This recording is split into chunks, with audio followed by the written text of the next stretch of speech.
Be afraid to talk to doctors.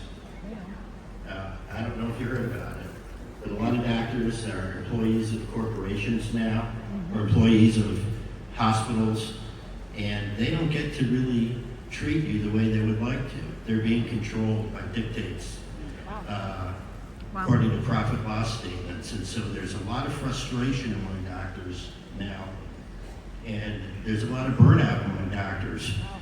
Some primary care doctors are seeing 35 to 40 patients a day, and then they have a stack of charts and labs that they have to go through that's about 4 feet high on their desk before they can go home. So a lot of them are dissatisfied, and a lot of them may not have an exit strategy. So they're looking, and they may not know that they're looking, but they're open. Wow. And so when you talk to them, you may not have a lot of time. And so the drip and zip technique probably works best with doctors. And you may need more than one exposure because of status issues. It may be difficult for them to realize, that they need to look at other options. That's very good. So it's very important. Just take a cautious approach with them. Try not to tell them the science. Let them research the science on their own. And I think that eventually you make it through. I mean, Steve and Gina had to approach me more than once. So keep at it, be subtle, be cautious, and they're looking, so don't be afraid. Wow. All right. Thank you, doctor. All right, Colleen, as a corporate executive, tell everybody why somebody should talk to their executive friends. Tell a little bit, what was your background again? I am happy to do that. I am one of those girls who got into the corporations at the very bottom of the ladder, and I climbed all the way to the very, very top. And learned a lot along the way, but I lost a lot along the way too. So I'm so happy to share this with people in my profession. Corporations are loaded with bureaucracy and politics. Right. There are massive structured roles. You're going to be micromanaged where you are, and there's long hours. And if you're really good, they put you on the road and you travel.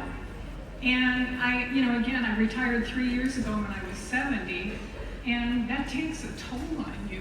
And it's not fun being in hotels every other week and on the road. And by the time most people in the corporations reach retirement age, you're shot.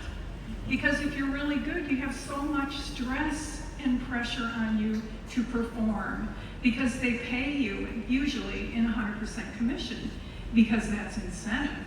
That's the way to get more out of you. And that's how they get the most employees, because those of us that are good say, hey, if I work harder, I'll make more. It doesn't always happen. So like me, you might end up at the end of your retirement life in really poor health. Like when Steve and Gina called me, my health was shot. I had been taken away by ambulance 3 times for severe heart palpitations, shortness of breath. I used to have flashes coming out of my eyes, and it wasn't a good scene. And I never, when they called me, thought, at 70 years old, am I even capable of working again? My health was so bad. So in my case, I would look at any of my business partners and I would say, you can't get here fast enough. In my career, I went into over 7,500 businesses. I saw not only the health of the businesses, their inventory, cash control, employee productivity, ease of operations, and that type of thing, but I saw the health of the business owners. Yeah, not good. And, there's nothing like having good health, and this is what you need to do. Thank you very much, Colleen. Yeah. Sounds like a career you want to encourage your kids to get into.